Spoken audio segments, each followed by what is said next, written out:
Hello, कशा आहात सगळे? आज माझ्यासाठी खूप जास्त महत्त्वाचा दिवस होता आणि खूप आनंदाचा दिवस होता. तो म्हणजे की माझा अंशूचा आज वाढदिवस होता. त्यानिमित्ताने अंशूच्या पप्पांनी काही डेकोरेशनचं साहित्य आणून दिलेलं होतं. ते मी इकडे घेतलं. त्यानंतर बलूनसुद्धा फुगवण्याचं काम इकडे चालू होतं आमचं.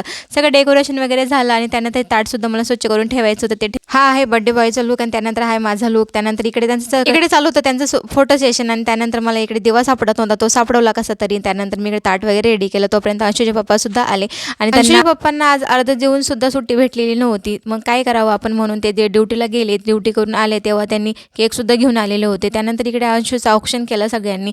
औक्षण वगैरे झालं. आम्ही त्याचा बर्थडे सेलिब्रेट करायला सुरुवात केली. बर्थडे वगैरे मस्त सेलिब्रेट झाला त्याचा. मनाला जरा वाईट तर वाटतच होतं की आजच्या दिवशी तरी अंशूच्या पप्पांना सुट्टी पाहिजे होती म्हणून, पण ड्युटीच्या समोर कोणाचंही चालत नाही असं मला अंशूच्या पप्पाने सांगितलं. त्याने समजवलं आणि त्यानंतर त्याची थोडी समजूत काढली. जेवण वगैरे केलं. बर्थडे बॉय हे सगळं खात नाही म्हणून त्याच्यासाठी पराठा बनवला. त्यानंतर सगळेजण जे काही आलेले होते ते पाहुणे सगळे रवाना झाले. त्यानंतर आम्ही जेवण केलं. तर असं होतं माझा दिवस. बाय.